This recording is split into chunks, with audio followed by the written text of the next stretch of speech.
Or is this? Sorry. All right, we're live though. What's up, everyone? We are live. It's the Philly Blitz Pod. We got a special Thursday night football stream for y'all today. I'm Parth. I'm here with Pierre and Quell. As we are streaming tonight, we got the Lions and the Packers playing. Cheering for the Packers tonight. Bring the Lions down a notch. Put us in charge of our own destiny. How are you guys feeling today? I'm doing good, man. Like you said, Thursday night football. Eagles, they've won 8 in a row. I don't know if you can hear it. I was talking to the guys before we started streaming. I'm a little under the weather, but we gonna make it work tonight. Yes, yes, sir. Rubber lover dub to those who celebrate. Is that the one and only Quell for Barnes? I was gonna say for a second, it really isn't a special Thursday night football. We stream every Thursday night, but then when you take into account that, like you said, Lions, Packers, pretty sure every Eagles fan in America is probably not even just in America, wherever you are, it's tuned in front and center. Like, yeah, what's this game about here? Oh, let's go Pack. Doom. Go, Pat, go!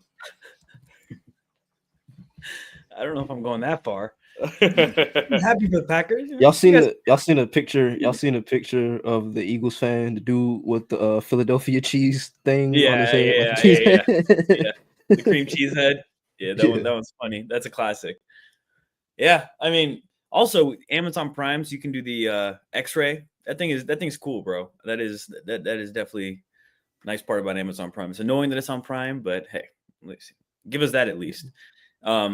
Live listeners, you guys can see we got the new little background up there. You know, a little something fresh for the people. Ooh, why not? But crazy week last week. I mean, get the victory over the Ravens.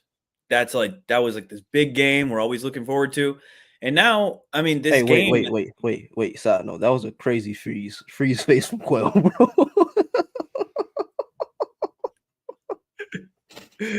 Bro's just frozen in time.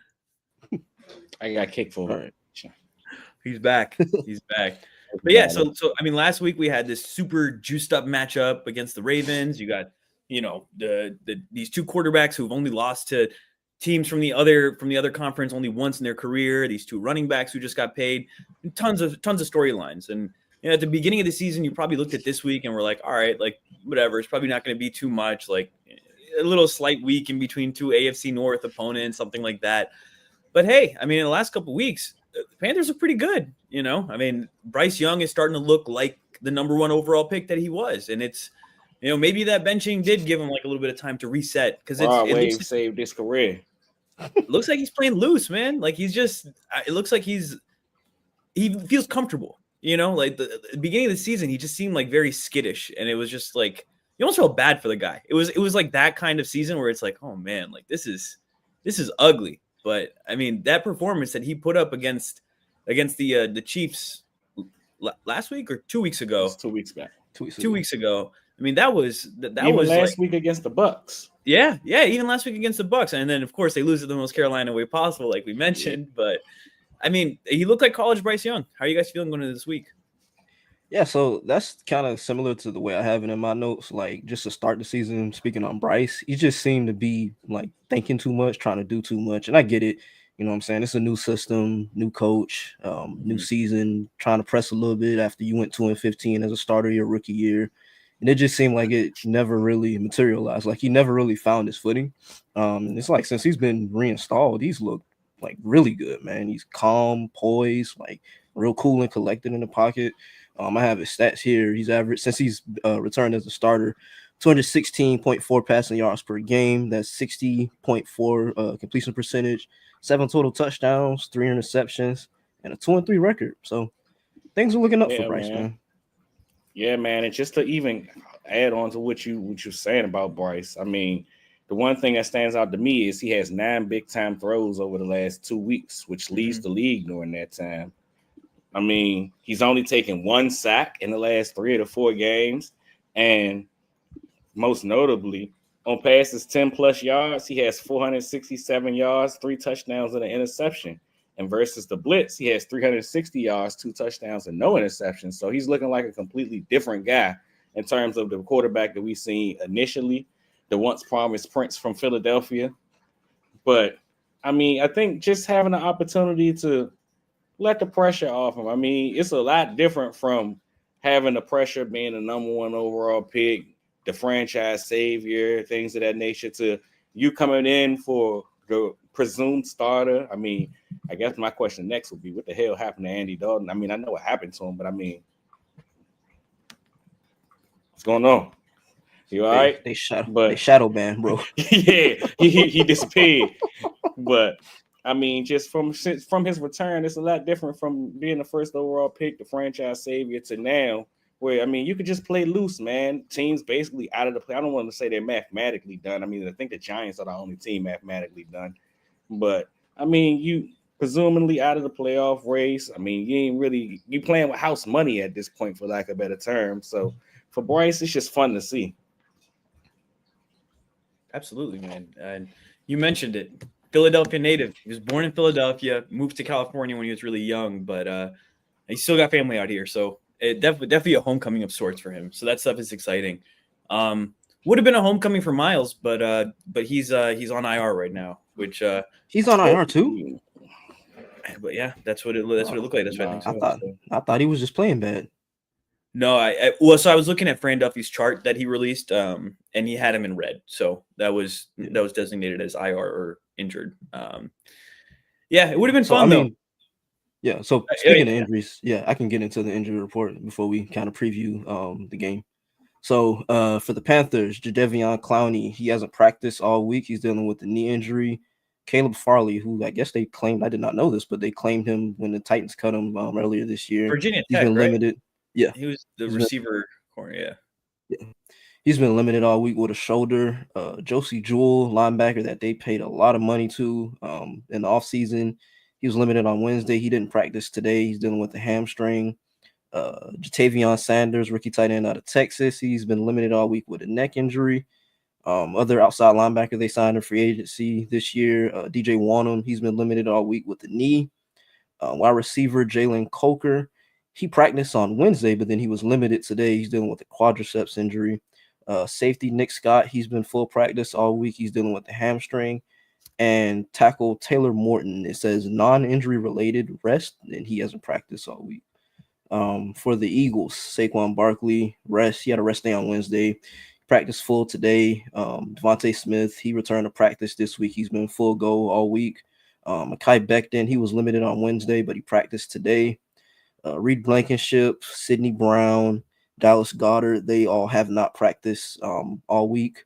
Jalen Carter, he was limited on Wednesday. I think it was just a rest day for him. He was a full go today. Britton Covey, he didn't practice on Wednesday, but he was limited today. He's dealing with the neck injury. Darius Slay, he has a concussion, actually. He was limited on Wednesday, but he was a full go today. Josh Sweat, he had a rest day on Wednesday. He was a full go today. And Johnny Wilson, he's been limited all week with a hamstring injury. Shout out to all the cokeheads out there, Jalen Coker fans. Gotta get that. That's crazy. Insane. That is like the greatest name for a fan club ever. I cannot lie. It is. It's hard to beat. But yeah, it would have been fun if Miles was playing, man. Those were fun matchups like back in the day with both, and then especially with Saquon wearing Miles' old number now and all that. Like it's fun, man. But going to school together, man, it's a lot of history missed. It's so funny, man. It was his backup. Now we got the starter. It's all full circle. But it's gonna be an exciting matchup. Like you guys mentioned, the Panthers have been hot recently. And a lot of it is just due to Bryce Young coming into himself. Adam Thielen has had a couple resurgent games. That touchdown catch that didn't count, that was that seemed pretty close, but showing what Adam Thielen does. He's definitely lost a step. He's not as fast as he was, but he's still technical route runner, and he'll still make some damn good catches. Mankato State's finest, dude. That was crazy because I went to school in Minnesota, and Mankato State is just this D2 smaller state university, and bro was just cooking, and then he's just a legend on the Vikings. I mean, that's a hell of a story right there. That's it's Invincible level. You know what I mean? With the whole Vince Papale story and all that. That's the modern day equivalent. But he's made a name for himself as a receiver now, so he's there. And then we got a comment here about opinions on Xavier Legette. rookie receiver still, right? I'm Yeah. mixing up my years. Yeah, rookie receiver. I mean, he's looked pretty good. Athletic. Thickest country accent I've ever heard in my life.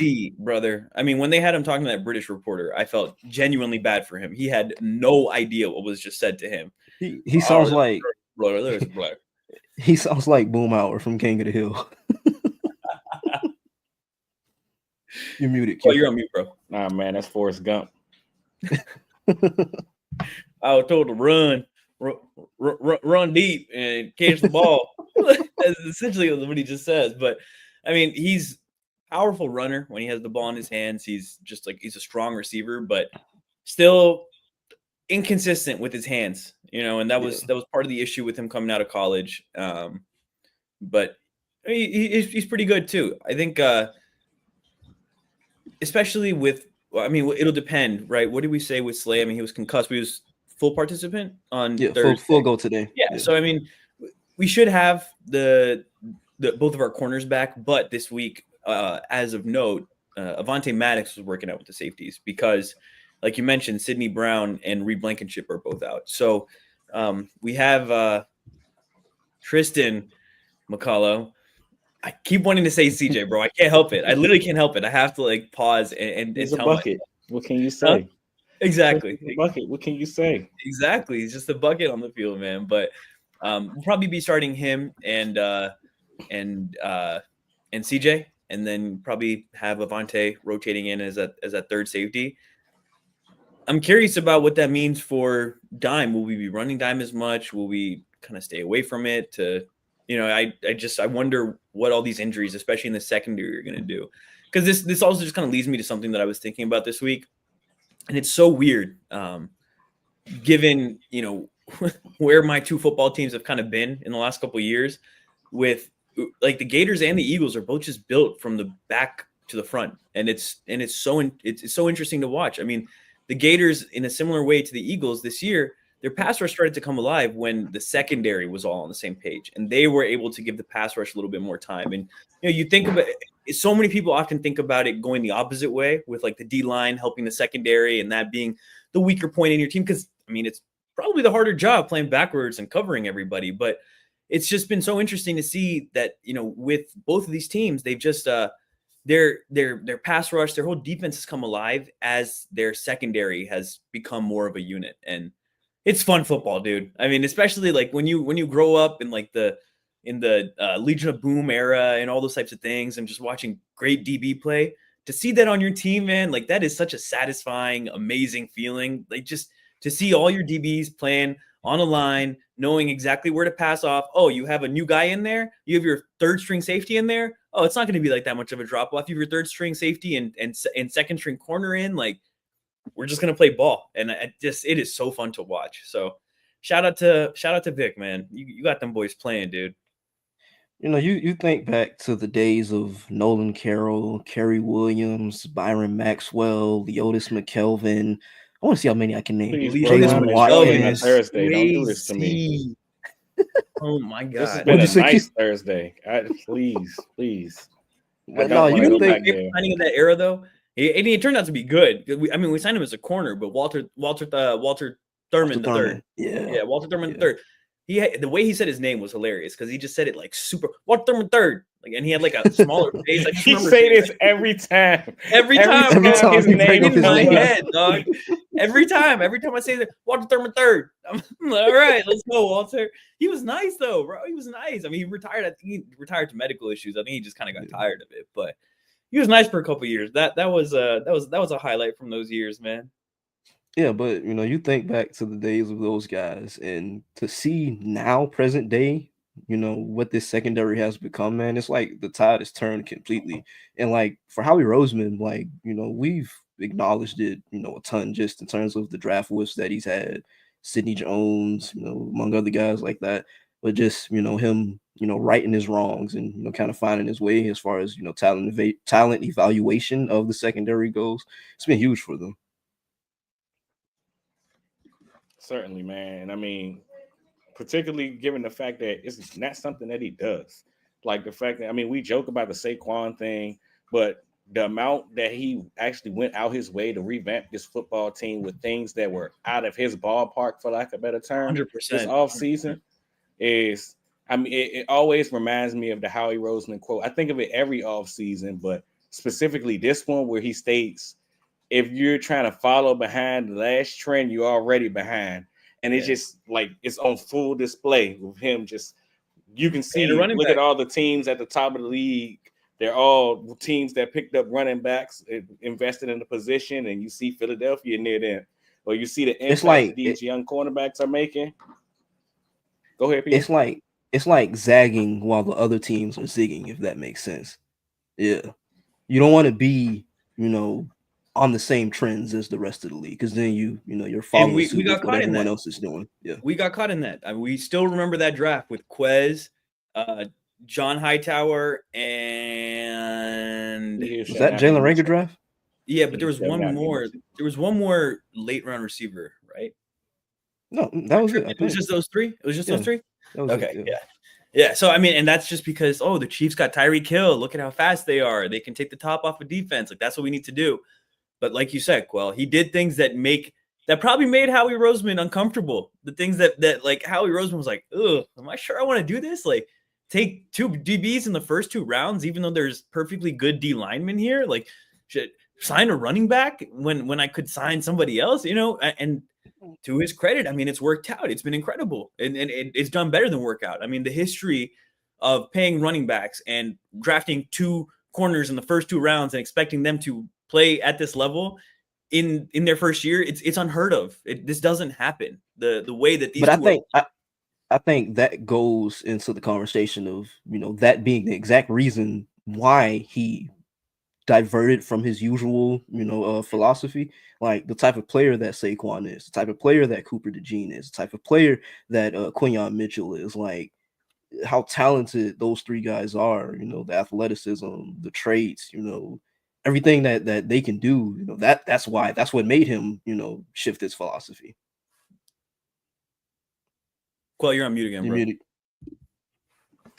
I'm glad I saved my curse word for me. But what interests me a lot is how, I mean, we all remember like you guys just brought up the Reagor draft, where upon all records, it sounded like the scout team and everybody around him had Justin Jefferson higher. But like you said, he went chasing for something specific. Versus in this instance, he listened to those around him, man. He went to Vic Fangio and basically like the whole circumstance of how Zach Bond ended up in the position Zach Bond's in now. He listened to those around him in the instance of, well, maybe I should trade up for Cooper in these situations where, like, it's been fun to see. I mean, of course, you could always date back to the Quinyon falling right down to him, but just in these instances, watching how he kind of grow. And I mean, I like to think that that's been the theme of this football team as a whole this year.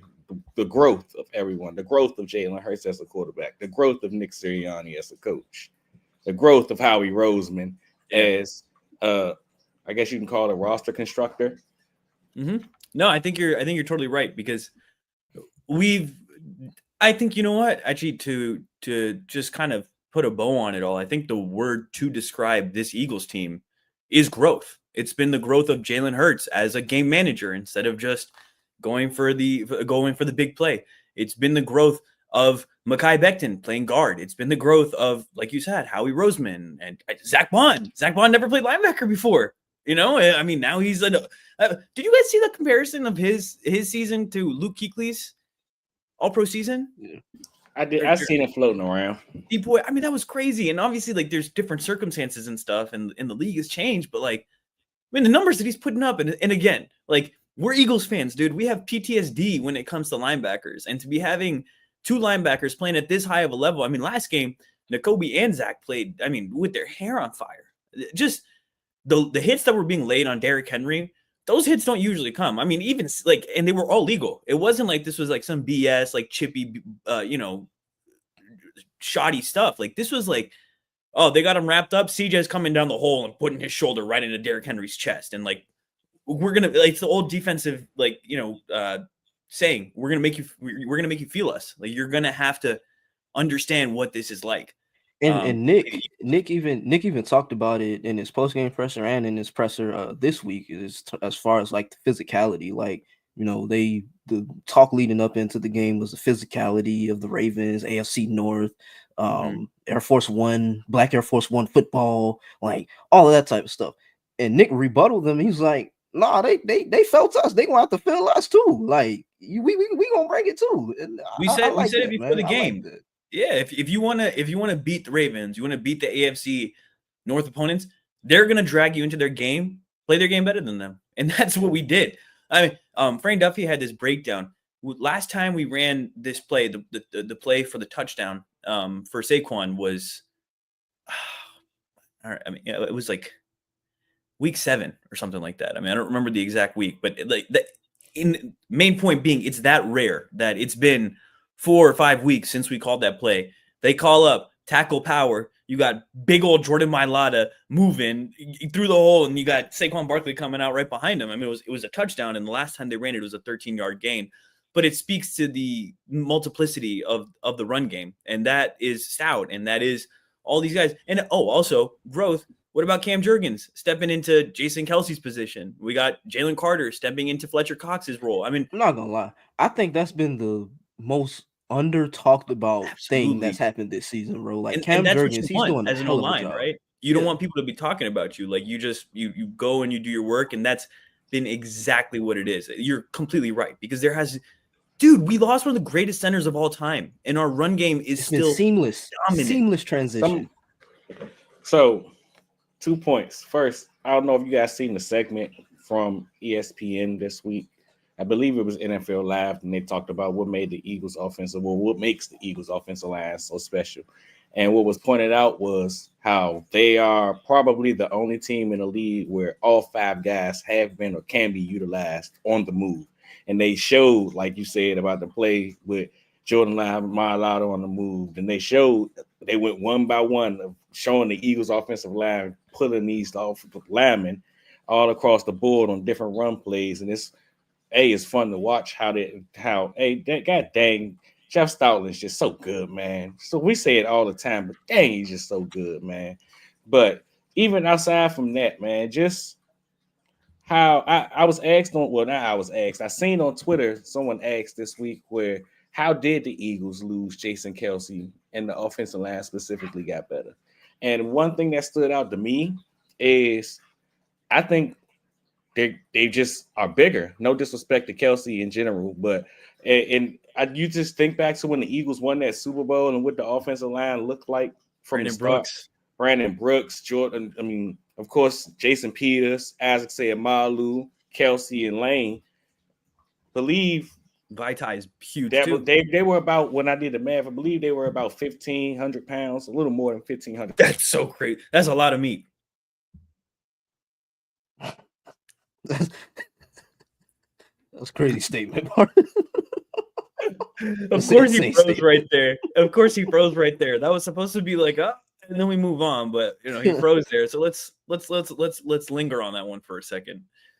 It's a lot of meat moving at you, but no. I mean, it's like we always talk about, even with Mekhi Becton, it's like they, outside of the center position, which this is kind of interesting, but outside of the center position, it's like they like to have like a lot of what's the word?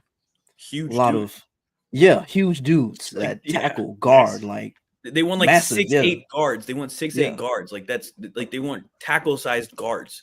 That's what I was literally just saying, man, where the difference between that group, that Super Bowl group, and this group is the beef, the mass, where I believe you have the numbers plus pounds. Yeah, it's 100 plus pounds. I didn't have it was 100 plus pound difference. I had them earlier this week. I meant to save them, but it was literally at about 100-pound difference between the Super Bowl winning offensive line and this group.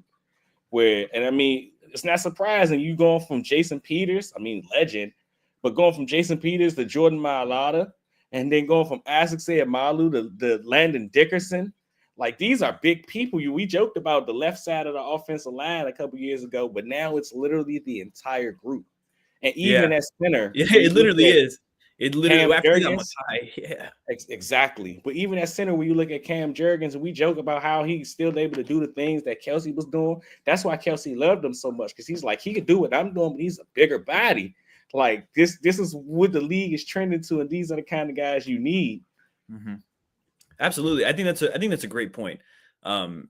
They're able to move people, and you can't always do that. Even when there's like these, that's why you never really see the impact of these crazy defensive tackles when they play the Eagles. It's just we have way bigger guards than other teams do, and we're able to handle those guys. I mean, of course they're going to get their plays, but Dexter Lawrence didn't have nearly as big of a game as he's had against other people as he did against us. I mean, of course it was different. It was different teams, and it's also Stout's planning. I don't want to take away from that. Like, I remember all those games with, I mean, it was Micah and Von Miller and Aaron Donald and all these guys, just like, Stout's going to just run it at you and you're going to have to figure it out. So he has his ways around that too. But what I wanted to say about that is it's interesting because it's a little bit of a double-edged sword as well, because run game, obviously you're moving people, but we talked about this a little bit earlier this season, is when your offensive line is so massive and your quarterback is normal sized, sometimes you're missing some of the windows on the field. And so I don't want to change this up because it's obviously working. But it's just something that I was just like, when you said that, it just kind of came to mind where it's like, Parth, yeah, are you being heightus? Huh? Are you being as heightus? A 6'2" person myself, I am. I look down on anyone who's not 6 foot. So I was kidding. Well, no, I mean, I think that's why we've seen the Eagles utilize a lot of like play action passing game, pistol formation. Like, you want to move the pocket for him so we can kind of have a clearer throwing platform, so we can or the other side of that is just have quick game where he doesn't need to be sitting in the pocket forever, where you just kind of have an idea of what's happening and it's faster. And that's what they did last week. I think that's why they moved more towards the RPO game. Exactly. And it helps them throw over the middle of the field too. Fran Duffy broke down all of Jalen's completions. They were all RPO, play action, or 3-step or 5-step drops. It was just like, it was very quick game oriented. Like, let's just get the ball out of his hands. And then, obviously you're mixing in some other things. Like, you have your 5-step drops, but it was just a lot of like, let's just get the ball moving. Let Jalen Hurts play point guard, which is literally what we said. You had to just get the ball into the hands of your playmakers. I feel like you got some completions. Did he have 13, right? 13, I think. I believe the number that Fran said was I couldn't remember if it was 11 or 13. I think he said that 11, or it might have been 9. I know it was 2 away. But yeah, me and you, Q, we talked about this earlier this week. We were texting back and forth, but I think that's kind of the benefit of having an offensive coordinator like Kellen Moore. Like, I wrote a piece on this before the season started, but that's why this pairing works. Like, Kellen's going to ask Jalen to do things that he's never done before, like throwing over the middle of the field, like playing under center play action game, things of that nature. Just like Jalen, he has attributes that Kellen has never worked with from a quarterback in terms of his mobility. So it's just the perfect marriage, I guess, between quarterback and offensive coordinator. Absolutely, man. All right, so we got some questions in the chat. Dame here said the Packers are playing soft. I looked over, and they are indeed playing soft. Down 10-0 already, brother. Come on. Lock in, Jordan Love. No picks. Especially against, like we talked about before we got on, bro. This Detroit Lions defense, they're half their defense is on. I didn't realize how bad it was. It's because it's been like, it's just been week after week. You know what I mean? They lose like one person every week. It's not like they've had like one really bad week. But yeah, that adds up, man. They're missing a lot of guys. Yeah. But I think you also got to give Detroit credit though. Like, despite all the players they're losing, next man up, they've won 9 games in a row. Team. That they're a damn good team, and that's all there is to say about them. There's really, every team's gonna have its weaknesses. Eagles are gonna have their weaknesses, but like, those are the 2 best teams in the NFC, and it's not even a question. They week after week they produce. Doesn't matter what's going on out there. They're moving. So, anyways, first question is how emotional is the Miles Sanders homecoming going to be? I think it would have had a lot more juice if he was playing. But I got love for Miles, man. Miles was just, he was a good running back here. He always worked hard. He was a good dude for the city. I got nothing but good things to say about Miles. Sometimes he would make you annoyed with his vision, that's for sure. But I mean, he was a good running back, and he gave us our first.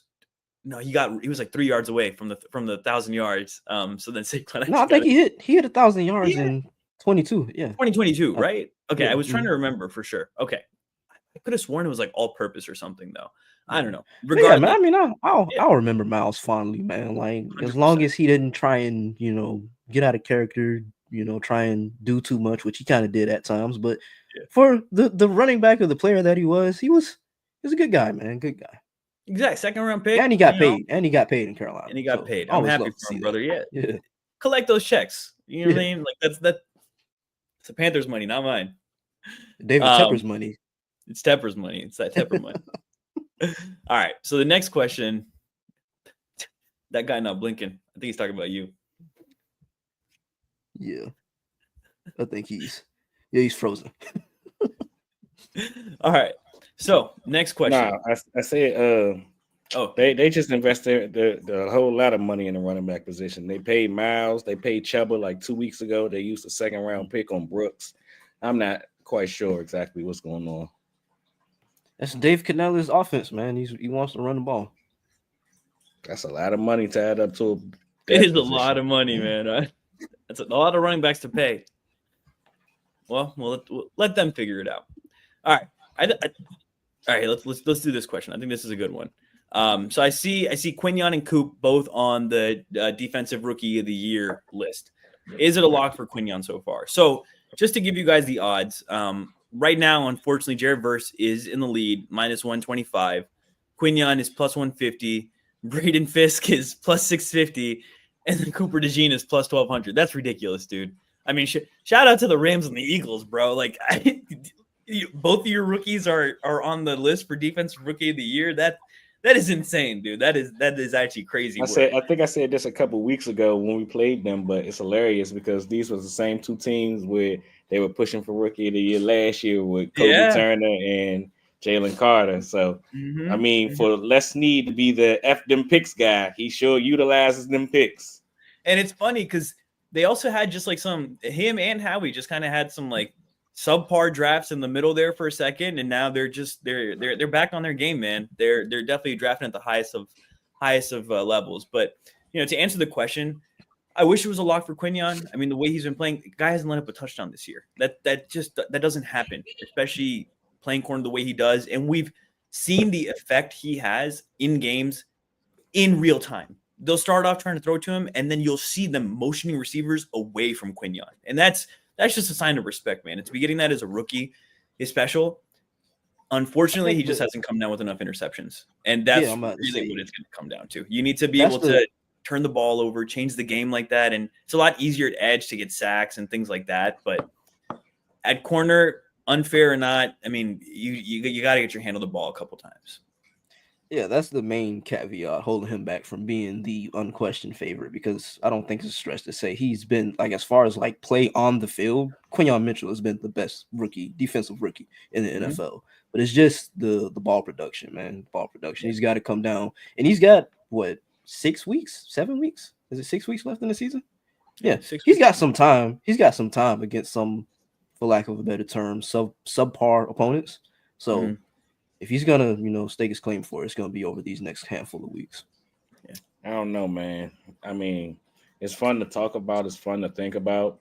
At the same time, but I can kind of tie this question to another question we have up here, where they both kind of get the same thought process, at least in my opinion, where it's not sexy in Philadelphia. Philadelphia ain't the sexy city. You just said a second ago, Parth, sacks are more entertaining than interceptions because if the ball don't come your way, what can you do?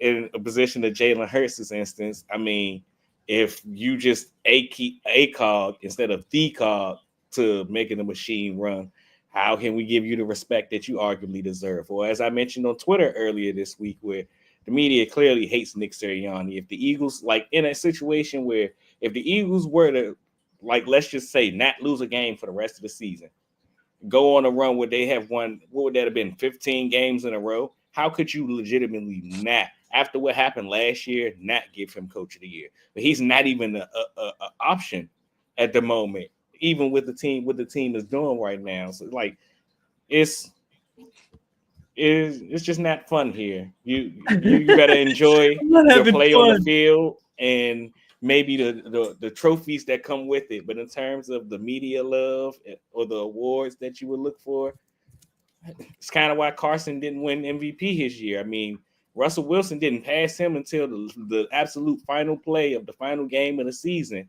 in terms of lead and touchdown passes, and Carson still lost. It shows how dominant a year he had. Brother. So, like, I mean, Philadelphia, they hate us, man. You said it. They hate us.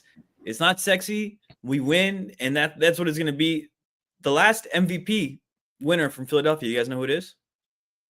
NFL? You mean NFL or in general? Yeah, NFL. Man, Brock, right? Yeah. 1960. Yeah. God, it's been that long? Yeah. And think about all the dominant players we've had here. It's just, yeah. I mean, Saquon's probably our best chance, honestly, at MVP. I think Saquon's probably the best chance. And, you know, to answer, it was Dame's question, right? Oh, it was Benadryl abuse enthusiast's question. I don't think he's going to be able to get it. And whatever, honestly, at the end of the day, type of guy Jalen Hurts is, I think he cares more about winning a Super Bowl. I think he would rather have a Super Bowl MVP over an MVP. You know what I mean? I don't think that stuff matters. And I think in a game-to-game basis, it's a lot easier for a guy like him to win an MVP. You know, if we had won that Chiefs game in 2022, he's the MVP. You know, so I think these things are just tough, and the media is just annoying, man. And that's what you got to realize. So are we having the Jalen Hurts discourse conversation right now, or is this just a segment? Because I got a whole spiel I want to get into.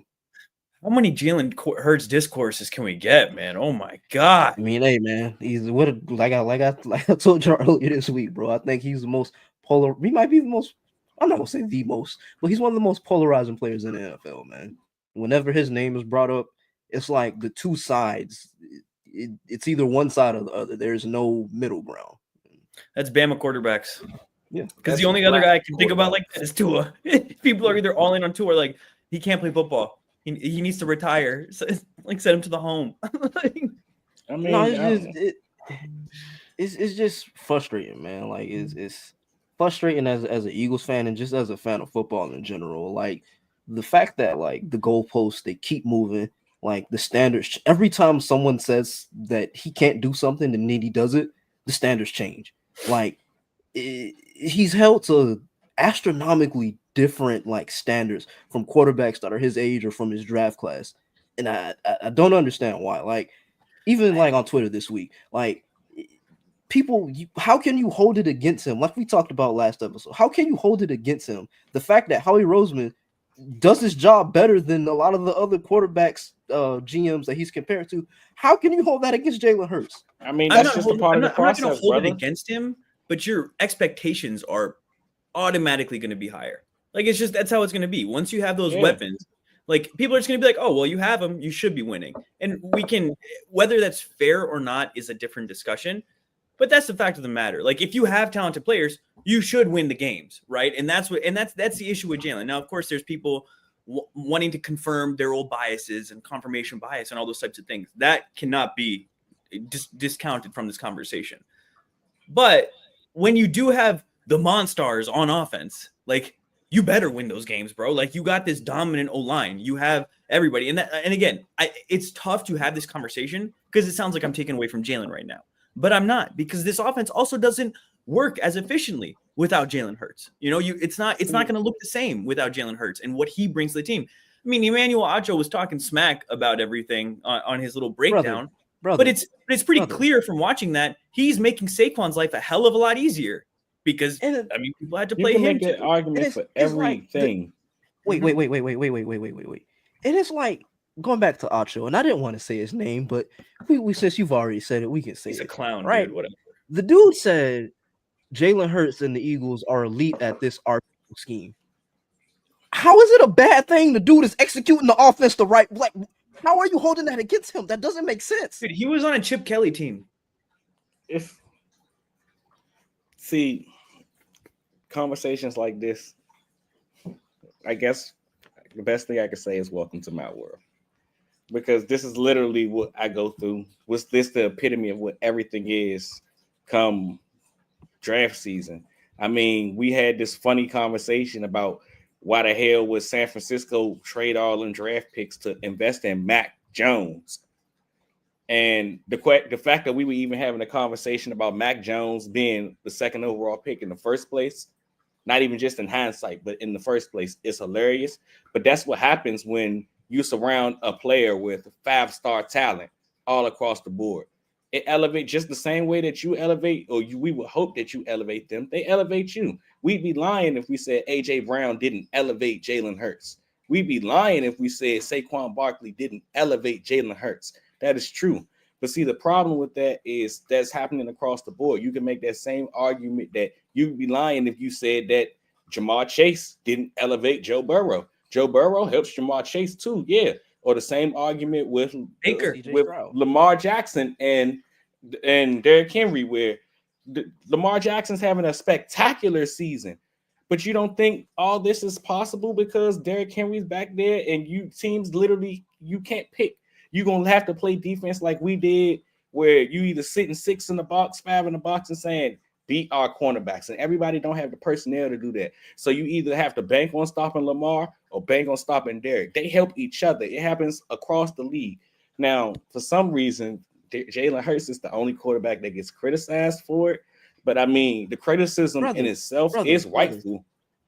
Josh Allen had Stephon Diggs, Gabe Davis, Hey! You can just stop that, Stephon Diggs. Yeah, Gabe Davis. Gabe Davis had one good playoff run. He had one good playoff. He was dope in Buffalo. He is boo-boo. Brother. He showed up like we talked about Rashad Penny last year in the PTO. He's the definition of PTO. Like he would come there and like I ain't doing nothing. He'd decide once every 3 or 4 weeks, like I'm gonna catch 60 yards. I'm gonna catch 6 passes for 220 yards. But don't ask me for nothing else for the next month. Or even not that. Not that. Even if you want to go Joe Burrow, Jamar Chase, T. Higgins, Joe Mixon.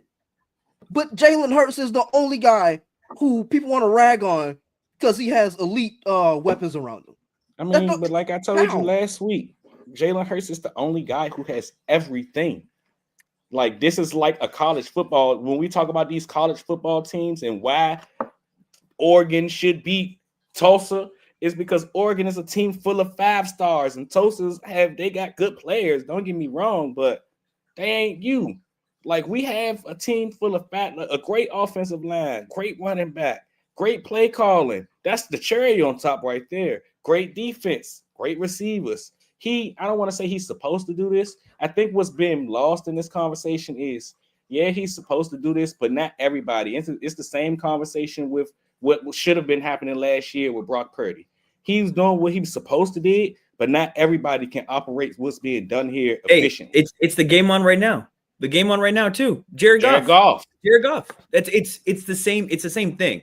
And think about how embattled Jared Goff was at the beginning of his career, right? Like I mean, what people thought about Jared Goff, and now I mean he's been here for with Ben Johnson for 3 years, and all of a sudden he's a top tier quarterback and people are talking about him in such a different way. And it's because he's put out consistent film of just playing at a high level for a couple of years. And yeah, like you have all this talent. So like Quell said, you should be doing it, but everyone can't do it. Right. And so you have to give credit where credit is due. And I think this was a good lesson for a lot of us Eagles fans. I mean, all I'll say it was a good lesson for me. Last year, I was the one who was ragging on Brock Purdy the most. Still think Kyle Shanahan is a fraud. All right, that has never changed, brother. But Kyle Shanahan is responsible for ruining quarterback discourse across football. It's crazy. I stand on that. It's Patrick crazy, Mahomes has his blame in this conversation. Oh yeah, he does. It's the Mahomes thing you brought. That Mahomes is to be blamed for Trevor Lawrence looking like Tua on the field for a second, bro. That is Patrick Mahomes' fault. It's kind of similar to the whole Steph Curry ruined basketball thing. Exactly. They're both so good. Yeah. But everybody's either trying to copy this or look for this, and it's not a realistic thing to look for. Like we can still team build the same way we was doing for the first 100 years before this guy got here. Like it just ain't die. Exactly. It worked for a while. It didn't just stop working overnight. It's not like all of a sudden all this team building went out the door because you don't have the quarterback. It's definitely it makes your margin for error smaller, and that's why there's this obsession with getting the next quarterback, and why guys like AR get drafted so early despite, not having played much. It's because the potential is so tantalizing.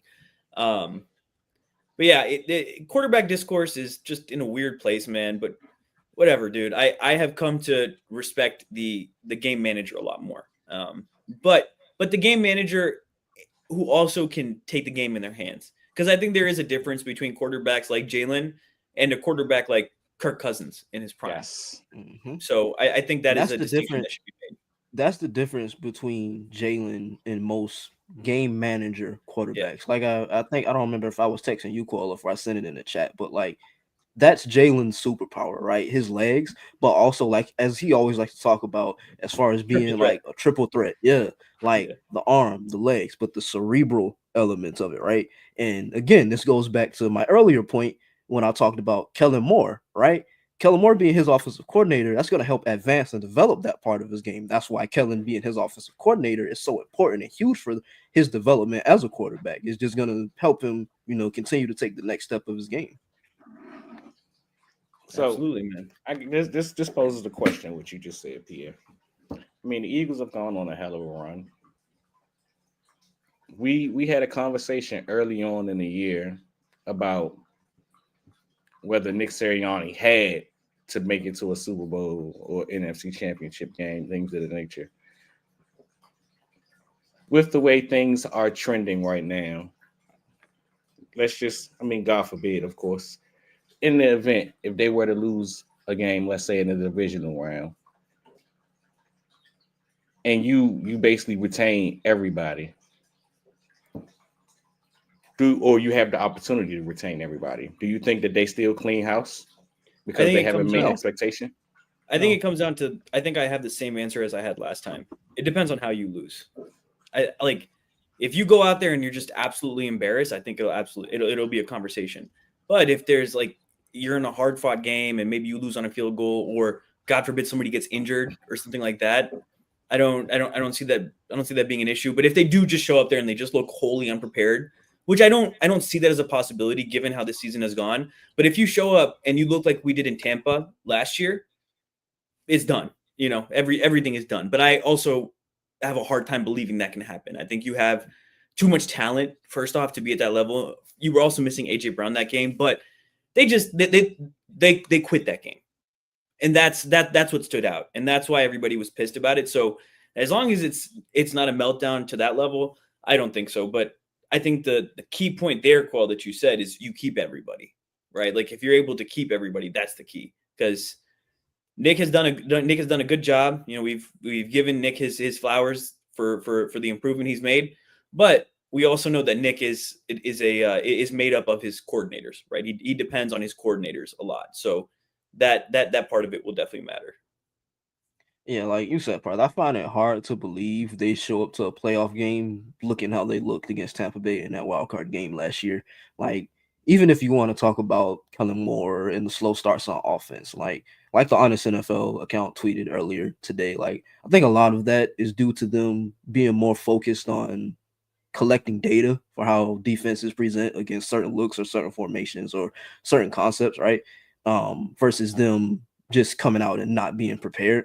Because if you look after the first two drives, they're legitimately, by EPA per drive, they're the best offense in the league. And I think that has to count. The worst offense in the league the first two drives. And that's you can't go from 32-1. That's crazy. Like there has to be a middle ground here, and that's just been my main point. And it's like opening drive, fine. I get it. I think that's actually very valid. Two drives in a row, you're wasting opportunities. But, you know what's hilarious about this? What actually makes me feel like that this actually might be true is it's not like it's just like that on one side of the ball.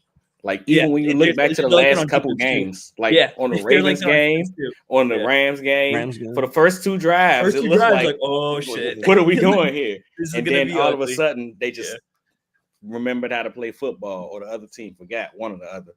But I don't want to be in a position where we're figuring it out for two drives and all of a sudden we're down 14. It's just obviously with this Eagles team, you can make up points in a hurry, and it's not really an issue for these guys a lot of times, but it's just not good practice. You don't want to go down 2 scores in the first quarter. But I like you guys said, the adjustments they make after, they're obviously like the best adjustments you can make. Like they go from the worst offense and defense in the league to literally the number one rated offensive defense in DVOA. So, but I think over these next couple of games, I think they're gonna get it I ironed agree. out. That's And one specifically. and it's like I keep right games. You got to use. I keep going. Yeah, I keep going back to it. Like in every game in the NFL, it's a competition. It's any given Sunday, everything like that. But outside of Pittsburgh, these next few opponents, I mean, what you can say Washington too, but outside of those two teams, COD came out. Kingsbury's been playing it. He's done. Yeah. But yeah, you got some get right opportunities, man. I have a feeling we just see a good passing day from the offense. They're due, man. They're due. What is wrong with you people? Why do you guys keep doing this? Why? I mean, yeah, sure, they're due. Carolina defense sucks. Look, my point in that is I think we see more than 118 Jalen Hurts passing yards. Like I think we can see like a, But why? Like legitimately, especially in a situation because I want to see AJ Brown run and catch the ball and run through people. I want to see Devontae. Brother, you sound like crazy catches. You sound like Jeff. You sound like Jeff Lurie after the 2018 game against Green Bay. Brother, it's fun to watch Saquon, but it's damn fun to watch AJ Brown too. I'm telling you, what my man say? I can never remember his name who said this, but ban too high. This is what the NFL was made of. Was it Feinbaum? Mel Kiper. It was Kiper. This is the NFL loves to see 65 yard. This is what the league is made of. No, but on the realistic point, I do think that this game could be one of those get right opportunities you guys speak of. I mean, we're talking about a Panthers team they ranked 31st in terms of touchdown drive percentage. And what stood out to me about that is they allowed 7 points in the first quarter of games. They're not last, but they're next to last. Oh, so brother, that 31st. This defense is #not good, man. I got a lot of different areas. 31st different areas. Let me run down. 31st in EPA per drive, 31st in EPA per play, 30th in total DVOA, 31st in rush DVOA, 29th in pass DVOA. Like they're not good, man. It's like wherever you look, they struggle. Like, I mean, you could say edge, which Devion Clowney and DJ Wanham, they've kind of come on over the last couple of weeks. Yeah. But like they just don't have many pieces. Like the offseason, they traded Brian Burns, traded Dante Jackson, Derek Brown, he's injured for the year. Shaq Thompson, he's out for the year. Yeah, JC Horn, he's balling too. But they spent money on Josie Jewell at linebackers this offseason. That hasn't worked. They lost Frankie Louvu. Yeah. And just like how they let Frankie walk out to your point, Quell, about running the ball versus your quote, Parth, about passing or whatever.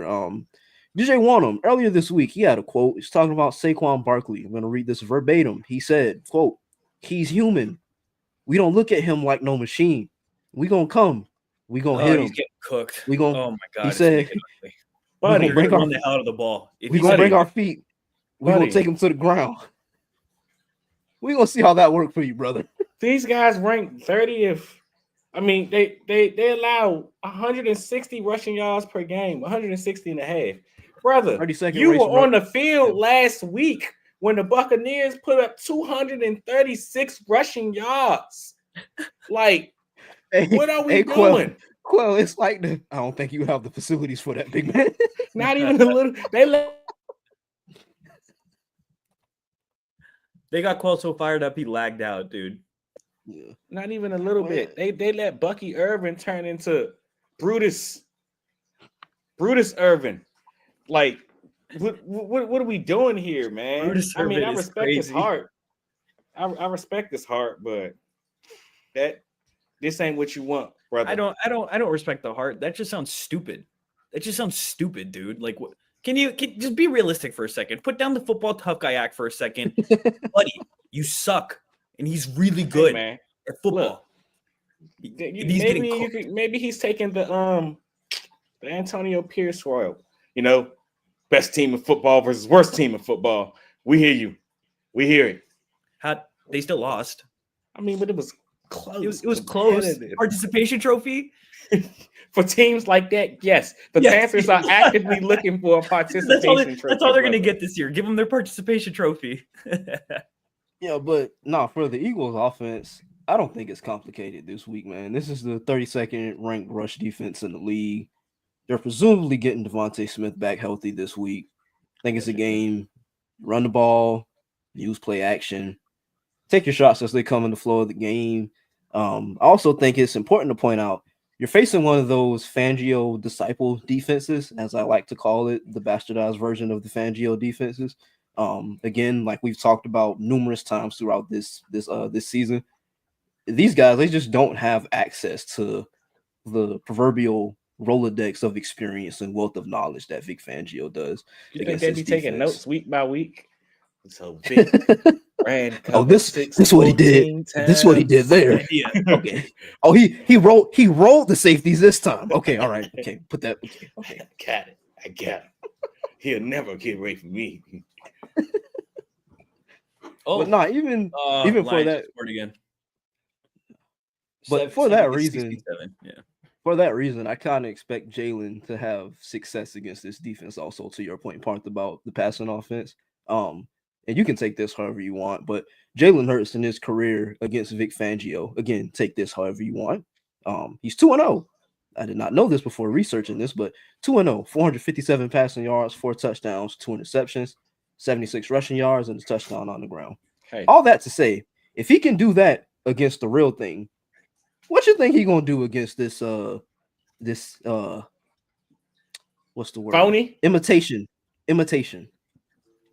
And I'm not, don't get me wrong. EJ Everett, he's a fine defensive coordinator. Really bright future in this league, right? He was good with the Broncos. He's, like I said, he's really good defensive coordinator. I don't think they have the personnel in Carolina for him to succeed right now. But brother, this Eagles offense ain't what you want, man. It ain't what you want. Oh yeah, parlays were won. Parlays have been won. Bro, I'm giving hard hitting analysis here, and Quell is just. I quit on gambling. It's hard hitting analysis, but man, you know what's Pierre's favorite hard hitting analysis? Analysis about Jalen Hurts. Any analysis about Jalen Hurts. You give Pierre a chance to research Jalen Hurts, you'll get some information. I got a little soliloquy for y'all. Got a little Jalen Hurts soliloquy for chance y'all. to research it. Anybody. He come back like, yeah, guy, I mean, runs a 4.2, 6'5", probably play 3 positions, but he has no swag, 0 in the aura. No aura. I don't think we should draft him. No. Pierre literally was just like, oh, I like the hoop. We're doing the hoop. I'm doing the Jalen Hurts aura. Like it's right there, bro. This is the Jalen Hurts effect. This is the Jalen Hurts effect on America's youth right here. Everyone's getting hoops now. Everyone. Yeah. Hoops for everybody. You like the Oprah Winfrey. You get a hoop. You get a hoop. You get a hoop. You get a hoop. All right, man. Anyways, I think that's a good place to wrap. This was a fun pod. This is just like one of those ones where there was just too much to talk about, man. There's a crazy couple weeks. Oh, everyone's always got stuff to say about our Aura King. You know, keep his name out your mouth. All right. I'm not gonna stand for it. What Pierre is definitely not. Bro, what BG say? They don't know. They must not know Jalen Hurts like we know Jalen Hurts. You don't know Jalen Hurts like I know Jalen Hurts. All right, that one scared me a little bit. That one was a little bit creepy. That was a little bit creepy. Hey, Pierre's like, I got his address. I got everything. I mean, you might know him too, but not like me. He's like, you might love him, but not like me. Not like me. Oh man, but. I mean, we appreciate all what we got, like 112 in here right now, 112 of y'all. We appreciate all the questions today. I mean, that really made the show. We got 2 we didn't get to. We got 2. Oh, did we? Get to. All right, let's get to those before we head out. Let's definitely get to those before we head out. What's the most important free agent for the Eagles next year? I know I saw a tweet circulated this week. You got Zach Bond, Mekhi Becton, Milton. Yeah, Milton, and there's one more. Who am I forgetting? Zach Bond, Mekhi, Milton. Who else is it? It's one more. Jordan Davis still has one more year, right? Yeah. I'll look it up. Was it Slay? Is it Slay? Oh, potentially. Yeah, I think it might be Slay. Now, because I know CJ was 3 years. Yeah. Josh Sweat is Josh Sweat. Sweat. Yeah, that's because he did the new deal. That's what it was. Mm-hmm. I mean, y'all know how much I love Milton Williams. I unfortunately think he's probably playing himself out of our budget. Hope he kind of thinks about, hey, I'm getting a lot of these single teams with Jalen Carter right next to me and decides to stay, but no, he's probably going to be back. And I can't blame him. He's probably more thinking, hey, I'm getting a lot of these single teams with Jalen Carter next to me. Dollar bills, y'all. Hey. Yeah, exactly. So I think if Milton Williams is priced out, you have to go get edge round 1 next year. I think that's a priority. I'm bringing back Zach Bond, man. I mean, there's just the way that he's playing. He's so important to the overall structure of this defense, man. Like, yeah, he's invaluable. Everything that he can do, man. You got to prioritize him. It's Bond or nothing, honestly. Yeah. I mean, I've seen a lot of people. I would be interested. I guess I might be the only person that's interested in bringing Mekhi Becton back. Absolutely. I don't know, man. I've seen a lot of people say that. I mean, he's probably the easiest to replace with Steen being waiting in the wings. I like Mekhi, man, and the size that he brings, and I think with Steen you also have the position flexibility. I think he's useful at that 6th offensive lineman position. I think he gives you a little, gives you a little bit more than Driscoll, a little bit more juice. I would bring back Mekhi. Those would be my top 2 though, Bond and Mekhi. Speaking of Bond, did you guys see the? Forget who posted it, but they came up with another nickname for them for Nakobe and Zach. They said Zach and Nakobe, and they photoshopped their faces on Zach and Cody. Okay, wait. Funny, why do people? Okay, for these nickname things, why do people always do this? It should just be Zach and Kobe. Like, it has a better ring to it.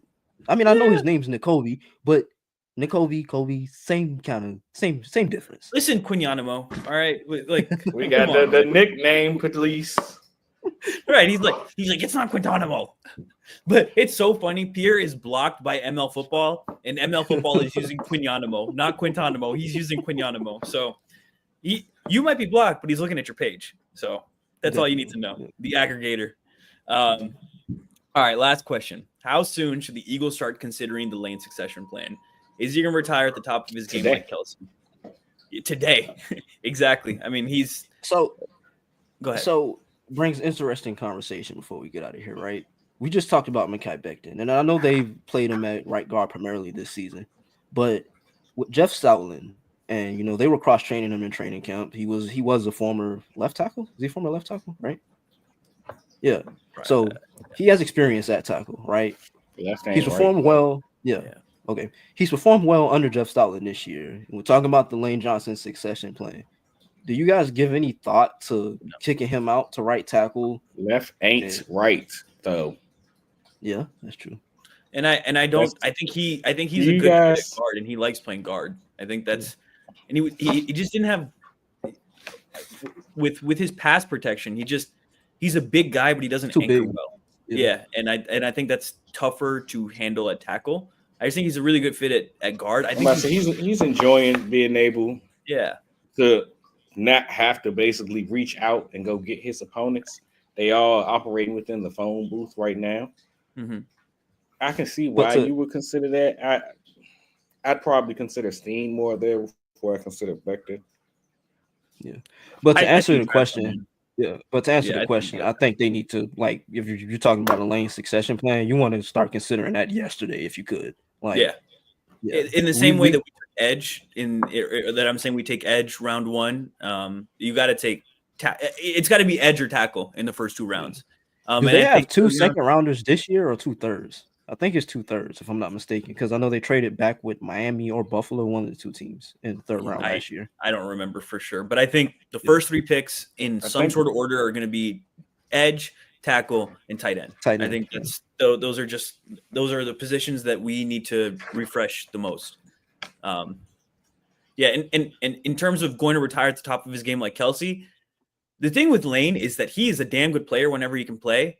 He's injury prone. He has been since the beginning of his beginning of his career. So that plays into it, right? So it depends on how you look at it. If you look at him not being on the field as not being at the top of his game, yeah, maybe he's not going to go out like Kelsey. But in terms of level of play, I think he'll always, be at that high level of play. It'll just be consistently being on the field more than anything. Yeah. But just before we get out of here, we're at halftime of the Lions and Packers game. Detroit is up 7-17 right now. I know that this game does have huge implications for the NFC playoff picture, as well as the Eagles clinching a playoff spot. But as far as the Eagles clinching the playoff spot, they can do that with the Detroit win this week. As long as they win, Atlanta loses, and Arizona loses as well, they clinch a playoff spot. But for the NFC number 1 seed, give me a second here. You guys can talk through that while I look for this. They gotta lose, right? And then we gotta win. That's what it comes down to. They got the 1 game lead on us. Huh? That's what it starts with. They gotta lose. Yeah. You talking about the Lions, right? Yeah. Exactly. I know, man. I always forget they have Tim Patrick, dude. That's a great addition to that receiver core. I've always been a Tim Patrick fan. Yeah, man. I was kind of disappointed when Denver cut him. Yeah, I mean, I got it. They cut him. I was like, all right. I mean, he's ACL tear each of the last 2 seasons. Yeah. It's tough, just man. Terrible luck. Mm-hmm. I'm just glad he landed on a competing team. He's having fun again. I mean, think about that Denver receiving core right now. You had Judy and you had Tim Patrick. Those are 2 pretty damn good receivers. Jerry Judy learned how to catch, man. That was my one biggest issue. That Jerry Judy thing was pissing me off, man. Because it was like he was doing all that showboating while they were losing. And I'm like, brother, I get it. You sticking your foot to Denver, they traded you. But you making it more about you than the team right now. Like, win the game first, then talk them. Facts. Yeah, so I found it. So with the Detroit win tonight, the Eagles need Detroit to lose 2 of their last 4 games plus a Minnesota loss, and that would clinch them the NFC. It's important, man. We gotta get baby hand Goff in the cold. Yeah.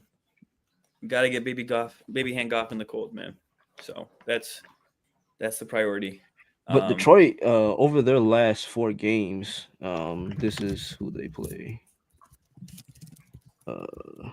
They got Buffalo on Sunday, December 15th. They got the Bears again, who they almost lost to on Thanksgiving if Matt Eberflus wasn't incompetent. But they got the 49ers, who will presumably be fighting for their playoff lives if they can somehow get healthy. And then they got the Vikings January 5th. So there are a couple games in there that you could potentially see them losing, possibly. But it's imperative that Green Bay finds a way to win this game for the Eagles NFC state claims or whatever you want to call it. Yeah, I mean, regardless of what happens, the Eagles are going to have to win and figure this out. But yeah, let's get out of here now. We're got game picks. Wait, game picks for this week. All right. You want to go? Yeah. Give me the Eagles because, again, like I've outlined, bro, like Carolina, they've had success over the last 4 games, but this Eagles team, they're different than any team they've really played all year, right? From a talent perspective, coaching, roster construction, all those things. Give me the Eagles 35, Carolina 13. Yeah, I'll go Eagles 31, Carolina 10. Yeah, let's see what happens. I think Carolina keeps it much closer in the first half, honestly. Now, we are talking about a Panthers team that has given up 26 points in back-to-back.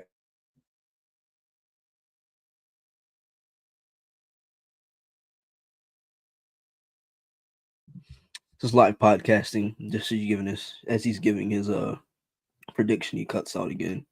Classic. Yeah. I'm going to give him some time to come back and get his prediction in because we gave. I think we should just tweet it. It out. We're at an hour and 10 minutes. We gotta wrap this thing up.